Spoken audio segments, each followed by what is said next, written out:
Olá, uma boa noite para você. Seja bem-vindo, bem-vinda a mais uma live. Você que está chegando aqui pelo Instagram, onde eu estou fazendo essa transmissão ao vivo. Hoje nós vamos conversar sobre 6 sinais de que a pessoa idosa precisa de serviços de suporte, ou seja, precisa de algum tipo de auxílio. Eu vou falar para vocês não só esses 6 sinais, né, de que ele precisa de auxílio, mas também vou trazer para vocês algumas opções de serviços voltados para a pessoa idosa, tá? Eu peço a você que está assistindo aqui pelo Instagram ao vivo que você já compartilhe, convide outras pessoas. Posteriormente essa live também vai para o canal do YouTube, vai para o Facebook também ainda hoje, se tudo der certo, se a internet daqui funcionar bem. Mas você que vai assistir então pelo YouTube também, vai assistir pelo Facebook, né? Deixe sempre a sua curtida, seus comentários, as suas perguntas, porque isso sempre é muito importante para mim, tá? Enquanto a galera que está aqui no ao vivo está entrando no Instagram, vou me apresentar para você que está aqui pela primeira vez. Eu sou Juliana Benevides, eu sou professora de gerontologia, sou especialista, né, em saúde da pessoa idosa, especialista em gerontologia, mestre em saúde, doutoranda também em saúde. Meu foco de trabalho é relacionado à gerontologia e à doença de Alzheimer, mas trabalho vários outros aspectos também relacionados à longevidade, relacionados ao cuidado da pessoa idosa, né? E hoje nessa live especificamente a gente vai falar então sobre esses cuidados, né? Como que você consegue observar que uma pessoa idosa precisa do seu auxílio, né? Ou precisa de auxílio de outros tipos de serviços. Isso é muito importante, né? E já entrando no tema da live, né? O que acontece? A gente sabe que é muito difícil para o familiar tomar decisões relacionadas a serviços de suporte à pessoa idosa. Por que isso? Porque a gente tem um receio, às vezes, de tirar a autonomia da pessoa idosa, de trazer um sentimento de tristeza, de trazer depressão, né? De impactar emocionalmente essa pessoa idosa. Só que a gente precisa sempre levar em consideração que eu preciso preservar a segurança dessa pessoa e eu preciso preservar também o bem-estar dela, né? Então, muitas vezes eu vejo situações, por exemplo, que uma pessoa idosa já apresenta sinais de demência, os familiares percebem alguns desses sinais, mas não tomam as decisões que deveriam tomar, porque eles pensam assim, bom, se eu fizer isso, eu vou tirar a autonomia da minha mãe, né? Só que o que acontece? Quando você se omite, quando o idoso ele precisa do seu auxílio, ele precisa de serviço de suporte, e você está se omitindo, você na verdade só está prejudicando essa pessoa. Então o que a gente precisa pensar são estratégias para que essa pessoa receba os cuidados que são necessários e que ao mesmo tempo ela fique bem com essa situação. Então, quando a gente toma essas decisões, né, sabendo da responsabilidade que a gente tem e com muito carinho, com dedicação, né, tentando conversar, respeitar também a opinião dessa pessoa, se ela não tem nenhum tipo de problema cognitivo, né, como uma demência, a gente vai conseguir fazer com que ela aceite sim o suporte. Em alguns casos, por mais que ela não aceite, ainda assim a gente precisa oferecer esse tipo de serviço em nome da saúde, do bem-estar e da segurança dessa pessoa idosa. Então, o nosso foco tem que ser esse. É difícil tomar essas decisões, às vezes é uma luta interna, né? Um sofrimento interno para o familiar, ter que decidir se o idoso vai para uma ILPI, se ele vai precisar de um cuidador, de um acompanhante, de um centro de convivência. Eu vou falar um pouquinho sobre esse serviço para vocês também, mas é importante, tá? E aí, assim, qual é o primeiro sinal de que uma pessoa idosa precisa de auxílio? O primeiro sinal, ele é do ponto de vista das alterações físicas, né? Então, se eu percebo que uma pessoa idosa já não tem as mesmas condições de locomoção, por exemplo, dentro de casa, ela já tem dificuldade para sair do quarto para o banheiro, para transitar na cozinha, para ir no quintal, ela já tem dificuldade para realizar as tarefas, né, de autocuidado, tomar o próprio banho, mudar de roupa, ou para fazer os serviços fora de casa também, né? Ela já tem dificuldade para ir no mercado, já tem dificuldade para pagar as contas, para fazer as compras. Então, isso a gente está falando de atividades básicas e atividades avançadas da vida diária. Se eu percebo que o idoso já não tem condições mais de fazer isso sozinho, já é um dos sinais de que ele precisa, sim, de algum tipo de cuidado. Então, as alterações físicas são o primeiro sinal. O outro sinal seria as alterações do ponto de vista cognitivo e do ponto de vista mental, né? Então, se essa pessoa idosa apresenta sinais de depressão, apresenta sinais de ansiedade, se ela apresenta aí alteração do ponto de vista cognitivo, ou seja, perda de memória, desorientação, alucinações, raciocínio lento, dificuldade de comunicação, já são mais alguns sinais aí. Então a gente tem lá os sinais físicos, que eu percebo que ela já não tem mais condições de se cuidar, de fazer atividade da vida diária, então ela precisa de ajuda, e tem essas alterações também do ponto de vista mental, né, que vai abranger aí tanto a questão da saúde emocional, né, os aspectos relacionados à depressão, à ansiedade, quanto os aspectos relacionados a declínio cognitivo também. Então, e a gente tem que lembrar o seguinte, quando a gente fala de declínio cognitivo, já é uma questão de que, querendo esse idoso ou não, é sua responsabilidade. Ou você cuidar, ou você providenciar um serviço para cuidar. Porque se você não faz isso...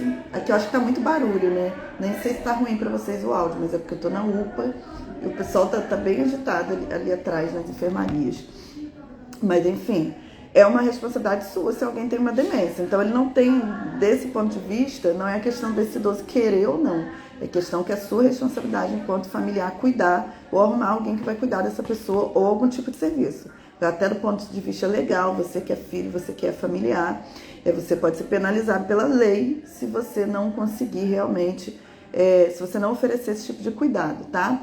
Antes de continuar, eu quero dar uma boa noite aqui pra galera que entrou e que falou comigo, né? Boa noite, Cirlei, que cuida da mãe de 87 anos com Alzheimer. Boa noite, Cris, minha linda, seja bem-vinda. Boa noite, Sol, do Envelhece Ativo. Minhas alunas todas aí, né? Sol, Roseni, Cris. Tá ouvindo bem, né? Ah, então tá bom, meninas, então tá bom. Porque aqui pra mim tá muito barulho, ainda bem que o celular então não tá captando tanto, né? Mas se eu não fizer no momento que eu tenho um tempinho, não dá pra fazer live mais, né? Mas aí, bom, aí falei dos aspectos então, físicos e relacionados à saúde mental. Tem um outro aspecto muito importante que as pessoas desconsideram, que é o isolamento social e a solidão, que são duas coisas diferentes. O que é isolamento social? É quando o idoso ele tem pouquíssimos contatos sociais, seja com familiares, seja com amigos, né? É uma coisa bem objetiva em termos de quantidade de contatos. E a gente tem a questão da solidão, que é uma questão subjetiva. Às vezes ele tem muitos contatos, mas esses contatos não são tão presentes e ele se sente, subjetivamente ele se sente só. Então às vezes é uma casa que tem vários filhos, mas os filhos trabalham, os netos estudam, ou estão ali, mas estão no telefone, têm as suas próprias ocupações e não conseguem oferecer um tempo de qualidade adequado para esse idoso e ele se sente só. Então esses dois aspectos, seja objetivo de ter poucos contatos, seja subjetivo de se sentir só, são aspectos que a gente precisa levar muito em consideração. Porque tanto a solidão quanto o isolamento social tem vários impactos na vida da pessoa idosa. Impactos físicos, porque levam ao sedentarismo, levam à obesidade, e aí, né, sedentarismo, obesidade vai trazer um conjunto de outras complicações. Isso traz alterações do ponto de vista do sono, né, vai trazer uma má qualidade do sono. Vai trazer distúrbios relacionados à questão da alimentação também, ou vai comer demais, ou vai comer pouco, vai trazer uma insatisfação com a vida, uma sensação de improdutividade, uma sensação de menos-valia. Então tudo isso vai impactar fisicamente e vai impactar emocionalmente, né? Isso pode trazer um processo depressivo para a pessoa idosa. Então a gente precisa cuidar com muito carinho da solidão e do isolamento. Então quando a gente percebe isso, a gente também precisa ter uma atenção melhor para ver o que a gente tem que oferecer, né, de serviço para essa pessoa idosa. Um outro ponto é a questão da segurança. Então, se eu percebo, né, o meu pai, minha mãe, meu avô, minha avó, tem quedas frequentes, tem esquecimentos frequentes, esquece o fogão ligado, esquece de tomar medicação. Então, um dos sinais, por exemplo, que a gente percebe que o idoso está apresentando esquecimento, quando ele, por exemplo, é diabético, é hipertenso, e ele vive, né, com alterações, né, com a pressão alta, com a glicose alta. Muitas vezes isso acontece porque ele não está tomando a medicação e ele não lembra se ele tomou, se ele não tomou, ele acha que tomou quando ele não tomou. E aí o familiar tem que estar observando isso, até pegando a caixinha de medicamentos e contando para ver se ele está conseguindo realmente administrar. Porque às vezes ele vira e fala assim, não, mas eu já tomei, mas na verdade ele tomou no dia anterior. Mas ele não lembra, ele já apresenta uma confusão, porque tem alguns sinais ali, nesse caso, né, de algum processo de declínio cognitivo. E aí o familiar tem que estar muito atento a isso, né? Atento à questão das medicações, atento a essa questão das quedas frequentes, que pode ser um sinal de declínio na locomoção, né, na mobilidade ali da pessoa idosa. E essa questão dos esquecimentos, e não só de esquecer um fogão aceso, né? Mas esquecer, por exemplo, que tem um compromisso, seja com a igreja, que ele ia com muita frequência, seja com o médico, né? Então, a gente percebe que a pessoa já está numa condição que ela já não tem segurança mais. Então, ela precisa do nosso auxílio também. E aí, outra questão, a questão do esgotamento do cuidador. Então, se eu sou cuidadora dessa pessoa idosa e eu percebo que eu estou com aumento de peso, perda de peso, eu estou com alterações de sono, eu estou com mau humor, eu me sinto muito cansada, eu me sinto esgotada, eu tenho sensação de infarto, eu tenho sensação de que eu não vou suportar. Isso significa que você pode estar enfrentando um esgotamento. E se você que é cuidador está em esgotamento físico e mental, você precisa de ajuda para ajudar o idoso, tá? E por último, as condições financeiras, gente. Às vezes a gente tem que pensar do ponto de vista objetivo, tá? Você hoje manter, por exemplo, uma pessoa idosa em casa, acamada, precisa de fraldas, de medicação, de cuidados 24 horas por dia, não é toda a família que tem condições de fazer isso. Então, quando, do ponto de vista financeiro mesmo, né, não há mais condições, já se esgotou todos os recursos, às vezes é melhor que esse idoso esteja em uma instituição do que ele esteja em casa. Isso é uma questão muito séria que a gente vê. Eu vejo muito aqui, por exemplo, no município que eu trabalho. Às vezes as pessoas, por mais que haja o direito, não têm acesso a tudo aquilo que a gente vê lá na lei do SUS, na política de saúde da pessoa idosa, né? O acesso às fraldas, às medicações, ao cuidado domiciliar. Às vezes isso não acontece. Às vezes demora muito tempo para que as pessoas tenham acesso a isso. Eu já vi aqui, por exemplo, as pessoas ficarem 6 meses sem fraldas. Aconteceu isso nesse município agora, né? É como a Cíntia colocou aqui. A Cíntia, ela tem um pai que tem Alzheimer. O gasto é muito grande. Então, para nós, profissionais, que às vezes temos ainda assim, né? Mas a gente tem uma profissão, a gente tem nível superior, a gente tem uma determinada remuneração, a gente ainda consegue manter, tem um plano de saúde. Agora, uma pessoa que depende do SUS, né, que vai depender de um transporte para levar essa pessoa no médico, que vai depender de uma fisioterapia, e no SUS vai entrar numa fila enorme que não tem, que vai ter que parar de trabalhar, e às vezes esse idoso ganha um salário mínimo, e aí esse um salário mínimo tem que dar conta do idoso, das necessidades do idoso, tem que dar conta das necessidades do cuidador, né? Porque o cuidador parou de trabalhar, então ele tem necessidades também. Então, às vezes, do ponto de vista financeiro, é importante a gente levar isso em consideração para poder a gente tomar determinadas decisões, né? Às vezes você consegue uma boa instituição, por exemplo, de longa permanência, que se você for pagar, não sei, vou chutar aqui, né? Como aqui no município tem algumas instituições aqui, você vai pagar R$1.500, R$1.800 por mês. O idoso vai ter acesso a tudo, ao enfermeiro, ao médico, a uma estimulação cognitiva. É muito difícil conseguir vaga, né? Também deixo claro aqui, pelo menos na região, no município de vocês pode não ser. Mas o idoso tem suporte a tudo e tem pessoas ali 24 horas para cuidar. Agora imagina uma pessoa com um salário mínimo para dar conta de um idoso acamado, com várias necessidades em vários âmbitos, com um sistema de saúde que não funciona bem. Então a gente tem que pensar sobre isso e parar também de ter preconceito com instituições de longa permanência. Que a gente precisa ter cuidado com as instituições que a gente vai conhecer, que a gente precisa manter o vínculo com o idoso, estar sempre ali junto dele, mas tirar esse preconceito com instituições de longa permanência, tá? Que são os que eram chamados asilos, tá? E que hoje a gente chama de instituições de longa permanência. Já partindo para isso, eu vou falar para vocês os tipos de serviço, que inclusive eu vi aqui a Sol fazendo uma pergunta. Deixa eu ver aqui, que eu acho que está em relação a isso também, né? Ela colocou aqui uma história, uma senhora que tem a síndrome do ninho vazio. Então, inclusive quando a gente falou aqui nessa questão do isolamento, da solidão, né? Acontece muito isso, assim, de a pessoa ficou idosa, se aposentou, já perde alguns vínculos de amizade. E aí vem a viuvez, aí vem a saída dos filhos de casa, que é o ninho vazio, né? E aí tudo isso acaba muito complicando. Aí às vezes o idoso tem uma perda de locomoção também, que acaba fazendo com que ele fique mais tempo de casa, não frequência as instituições religiosas que ele frequentava antes. Então tudo isso é um complicador para trazer o isolamento, né? A Cirlei colocou aqui, graças a Deus a minha mãe tem plano. Plano facilita muito, muito a vida, né, de uma família. E aí a maioria das pessoas não tem. E aí você depender do SUS, gente, é realmente muito complicado, porque as coisas não funcionam como está na lei. E mesmo quando a gente fala assim para vocês, procure o Ministério Público, né, que é o que eu sempre oriento. Às vezes mesmo o Ministério Público vai demorar um ano, sabe? E as situações não se resolvem, mesmo a gente indo para o maior órgão que a gente tem. Por quê? Porque as demandas são muito grandes, né? Então é muito complicado.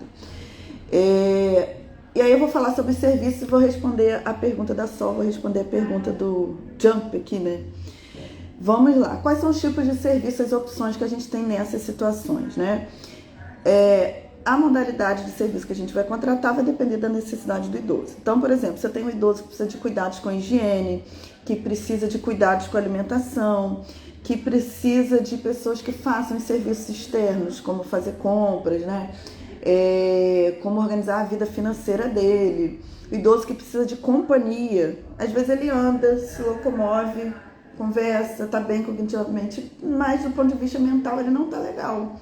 Então a gente tem a possibilidade do acompanhante, a possibilidade do cuidador, né? Que são pessoas que vão ajudar ali na rotina do dia a dia, do banho, enfim, higiene, alimentação, vão fazer companhia para o idoso, vão levar o idoso, né, para fazer as atividades religiosas, a participar de um grupo de idoso. Então a gente tem essa modalidade do cuidador, que às vezes a gente não precisa chegar para o idoso e falar assim, a gente está contratando um cuidador. A gente pode falar, nós estamos contratando, né, vamos sentar juntos aqui, vamos organizar e vamos trazer, então, uma pessoa para ficar com você, para te fazer companhia, te dar um auxílio, porque às vezes o termo cuidador espanta, o idoso não quer, tá? Então, um acompanhante, uma pessoa que vai te ajudar, vai te dar um suporte no que você precisar. Então, a gente tem que ter também um tato com a forma como a gente vai falar com esse idoso. E aí, por exemplo, se é um idoso que não tem uma demência, né? Eu posso pedir para ele ajudar a escolher, eu posso trazer um número aí de pessoas e para ele conversar, para ele entrevistar, eu posso fazer uma experiência, né, para essa pessoa idosa e escolher, então, a pessoa que vai fazer a companhia para ela, tá? Então, essa é uma possibilidade. Uma outra possibilidade seriam os centros de convivência. Os centros de convivência não são serviços onde o idoso vai ficar, tá? Os centros de convivência da pessoa idosa são serviços onde ele vai fazer atividades. Então, ele vai lá fazer uma estimulação cognitiva, um grupo de estimulação cognitiva. Ele pode ir lá, por exemplo, tem grupos que tem aula de dança, que tem aula de jogos, que tem atividade física, onde o grupo é o grupo de pessoas idosas. Então, centro de convivência é um espaço onde o idoso vai algumas vezes. E às vezes, como ele não tem condições de ir sozinho, eu posso contratar um cuidador que vai com ele nessas atividades, tá?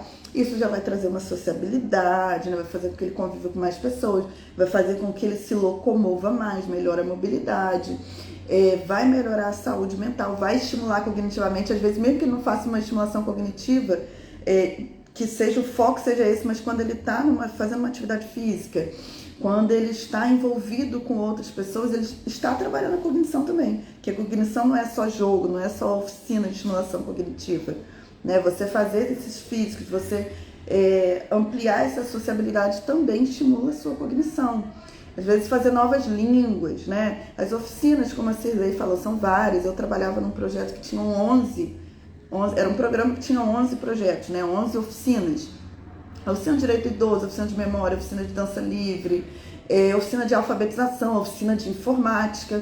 Então, nos centros de convivência vocês encontram muito isso. Assim como, que eu tinha esquecido, eu nem tinha anotado aqui para falar, mas as universidades para a terceira idade, que são instituições, são programas ou projetos dentro de universidades, tá? Então, vocês podem procurar as universidades da região de vocês e ver se tem também esse programa de universidade para a terceira idade, que não é voltado para o idoso cursar uma graduação. Ele é voltado para o idoso usufruir dos recursos que tem dentro das universidades, né? Então vão ser os professores, os alunos que vão estar ali fazendo essas oficinas aí dentro de uma proposta de projeto de extensão, ou seja, de levar aquilo que a universidade tem para a comunidade, nesse caso, para a população idosa. Um outro serviço que a gente tem também é o Centro-Dia. O que é o Centro-Dia? É um serviço onde esse idoso vai passar o dia inteiro ali. Então ele vai entrar às 8, vai ficar das 8 às 17 horas. Ali ele vai se alimentar, ali ele vai fazer oficinas, ali ele vai fazer atividade física, ali ele vai ouvir palestras, né? E aí você pode procurar no seu município para saber se tem esse centro de convivência. Esse Centro-Dia, tá? E aí o Centro-Dia, a gente tem o Centro-Dia, né, dos órgãos públicos, e a gente tem algumas instituições privadas que fazem serviço similar ao Centro-Dia, onde fazem esse atendimento ao idoso, pago, né? Mas oferece esse tipo de suporte. Mas na maioria dos municípios a gente tem pelo menos um centro de convivência, né? Em geral não são tantas vagas, né? Infelizmente, mas vocês podem procurar esse serviço no município de vocês, né? Eles fazem parte da assistência social, então você tem que procurar a Secretaria de Assistência Social do município de vocês. Essa secretaria pode ter vários nomes, então em geral é bom você procurar um assistente social, ou dentro de um hospital, dentro de um CRAS, né? Onde tiver um assistente social aí no seu município, você vai procurar, que ele vai te orientar em relação ao serviço do Centro-Dia, que resolve vários problemas também. Às vezes o cuidador está esgotado, ele está cansado, ele não aguenta mais, então resolve o problema do esgotamento do cuidador, porque o idoso vai ter uma atividade externa, vai passar o dia fora. E o problema do idoso, que precisa conviver com outras pessoas, precisa estimular, sair do sedentarismo, né? Então o Centro-Dia é um serviço bem interessante também. Às vezes o Centro-Dia não resolve o problema, tá?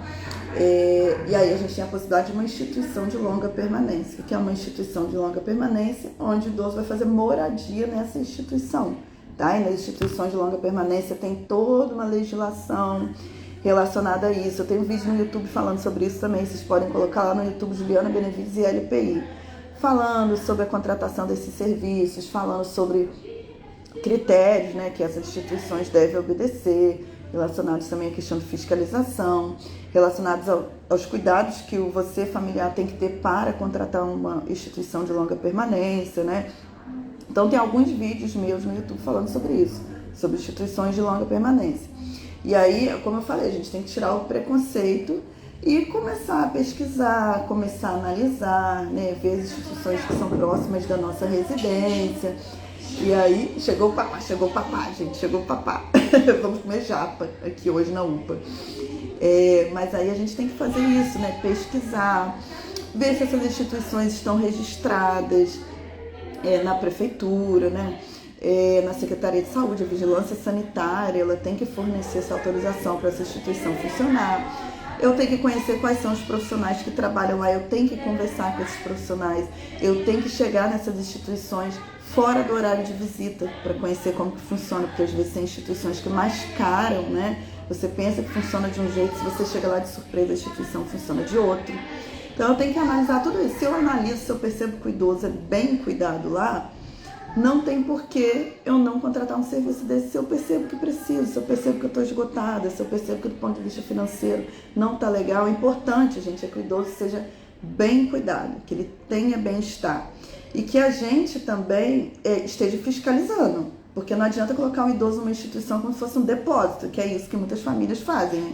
Depois que contratam um serviço, esquece o idoso lá. Aí sim, ele vai entrar em depressão, né? Aí sim vai ser péssimo para ele. Agora, se a família manter um contato e se a instituição é uma boa instituição, não tem problema nenhum, né? Inclusive, eu falo para minha filha, já que tem 12 anos, falo, Júlia, a mamãe está trabalhando para ter condições financeiras para, quando eu ficar idosa, né? Ou até antes disso, seja necessário, que eu preciso de cuidados diários, etc., eu quero ter condições ou para pagar alguém para ficar comigo, ou para eu ficar numa instituição se for mais confortável. Eu não quero, né, também que a minha filha deixe de viver a vida dela por conta de mim. Não quero isso. Eu quero manter o contato com ela. Então, assim, é a minha opção, que eu já digo para ela desde hoje para amanhã, ela não ficar com peso na consciência, se for necessário contratar uma instituição, né? Então a gente tem que tirar esse peso em nossas costas de achar que cuidar do idoso tem que ser só na nossa casa. É maravilhoso quando a gente tem condições emocionais, quando a gente tem um compartilhamento de cuidados entre os filhos, quando a gente tem condições financeiras. A casa sempre é o melhor lugar desde que se tenha condições. A partir do momento que a gente não tem condição física, emocional, né, financeira para cuidar, não é o melhor lugar. porque vai ser ruim para o idoso e vai ser ruim para a gente também. E sempre assim, se é ruim pra gente, se isso está adoecendo, né? Se a gente não tem recursos, vai rebater no idoso, gente, não adianta. Então, às vezes é preciso a gente abrir esse olhar, né? Então, são esses serviços.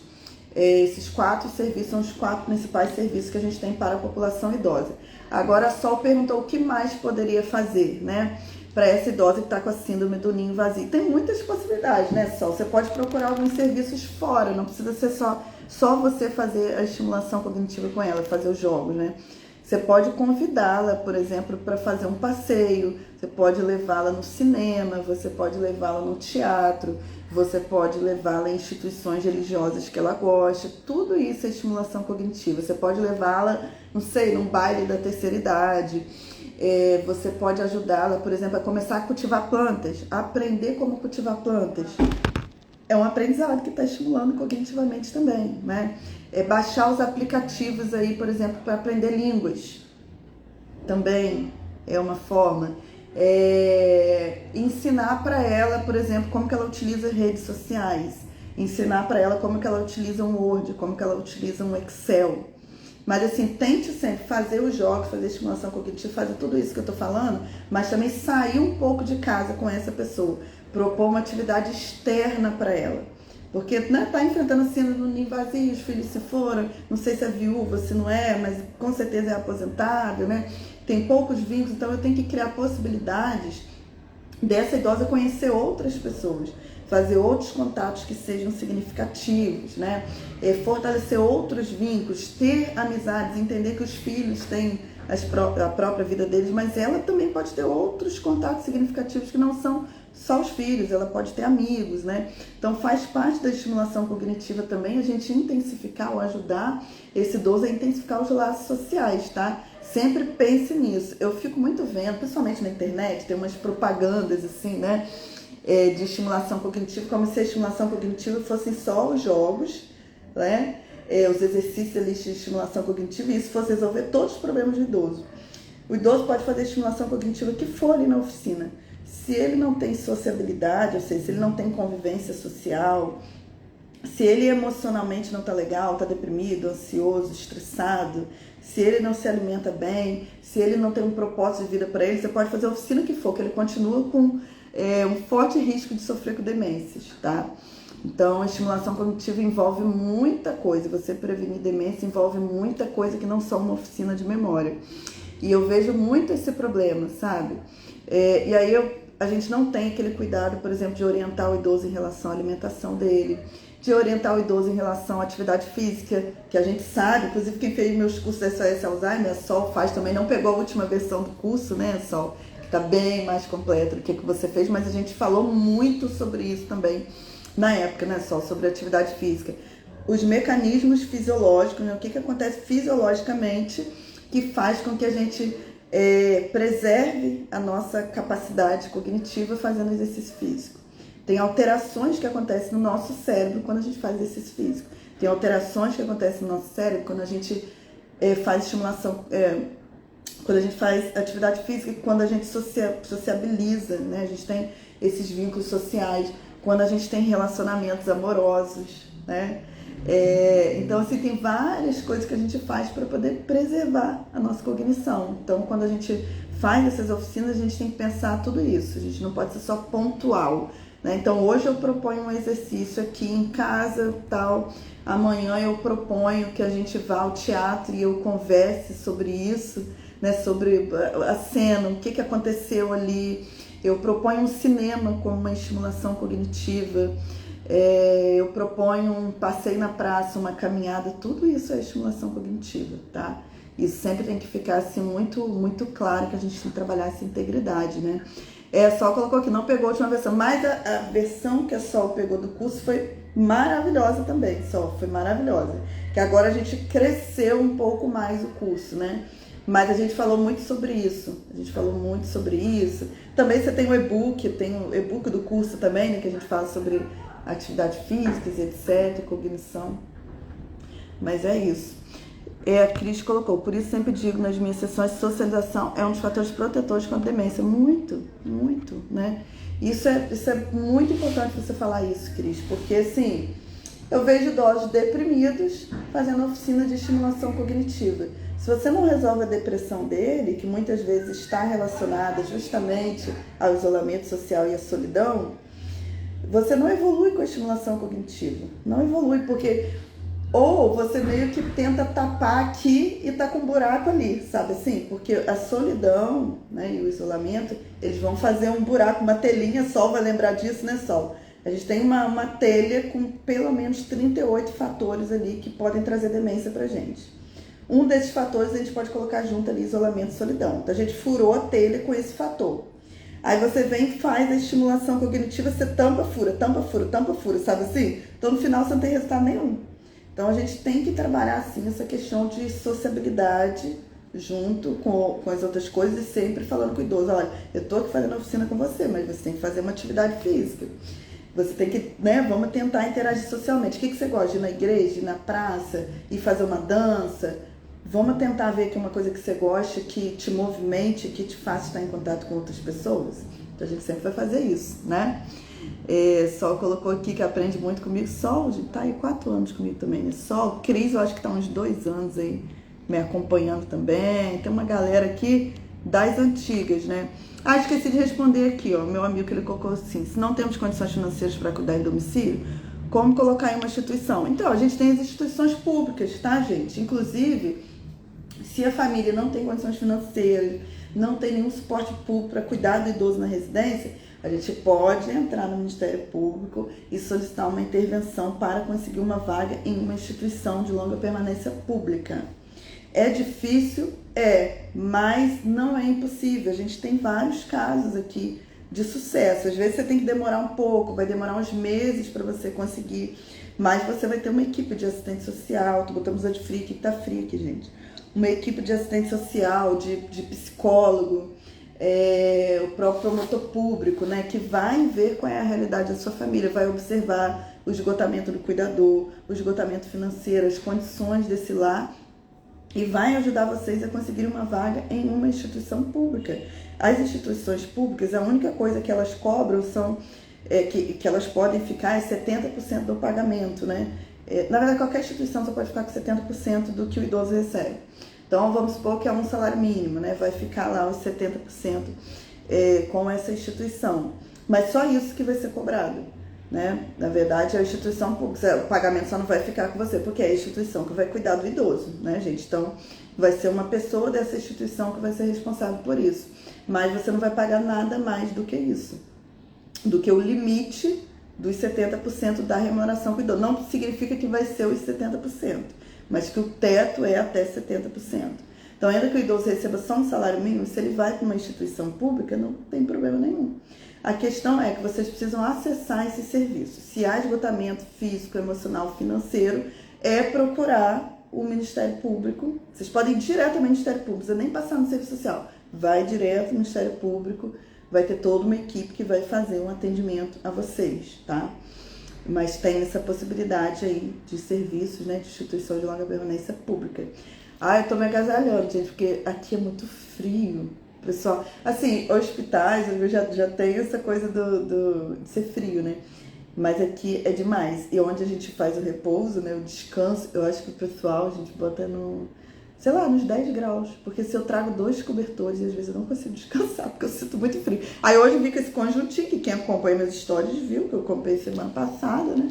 Ele é bem quentinho, hoje eu vou ficar agasalhada. Gente, é isso, não sei nem que horas são, sei que eu falei pra caramba, mas eu quero agradecer a presença de vocês, pedir tanto a vocês que estão assistindo ao vivo aqui no Instagram, quanto a vocês que vão assistir pelo Facebook e pelo YouTube. Curtam, por favor, se vocês gostaram, deixem os comentários de vocês, deixem sugestões, né, sempre para lives. Compartilhe o vídeo. Então, você assistiu aqui e gostou? Compartilhe daqui a pouco o link do Instagram que vai ficar aqui. Ou vai lá, pega o link do YouTube, manda para quem gosta de assistir vídeo no YouTube. Eu pego o link no Facebook, que eu vou botar mais tarde também no Facebook. Compartilha com as pessoas, né? Mas me ajude nessa missão. Não fique só com esse conhecimento para você. Se te ajudou, pode ajudar muitas outras pessoas. Então, me ajude a compartilhar também, tá bom? É isso, espero ter respondido todas as perguntas de vocês. Quero agradecer mais uma vez a presença de todos. E a gente se encontra aí na próxima live, se Deus quiser, tá bom? Fiquem com Deus, com as bênçãos de Deus, durmam bem e aproveitem bastante o final de semana de vocês. A Cris colocou aqui que eu viria mais, né? Sol, Deus abençoe, meu amigo aqui também, né? Bom trabalho, obrigada. Eli, boa noite. Cirlei, boa noite. Gente, gratidão. Fiquem com Deus, né? E saiba-se que vocês são muito importantes na minha vida, na minha missão. Fico sempre muito feliz, né? Quando eu estou aqui falando, vocês estão aí ouvindo, né? Atentos. Isso me dá uma sensação assim, de prazer na vida que vocês não têm noção. A parte mais importante da minha vida é aqui. E organizo muito a minha vida e na expectativa, né? Já para o final do próximo ano, que é quando eu vou poder estar mais aqui com vocês, né? Até lá tem toda a minha vida de doutorado que vocês sabem. Mas assim, eu espero ansiosa chegar ao finalzinho do ano que vem, onde nós vamos poder estar mais tempo juntos, né? Onde eu vou ter mais tempo para estar aqui nas redes sociais com vocês. Mas enquanto isso, a gente aproveita o tempinho que a gente pode, né? E eu fico feliz com vocês aqui, tá bom? Um abraço, fiquem com Deus, até a próxima live, se Deus quiser. Tchau, tchau.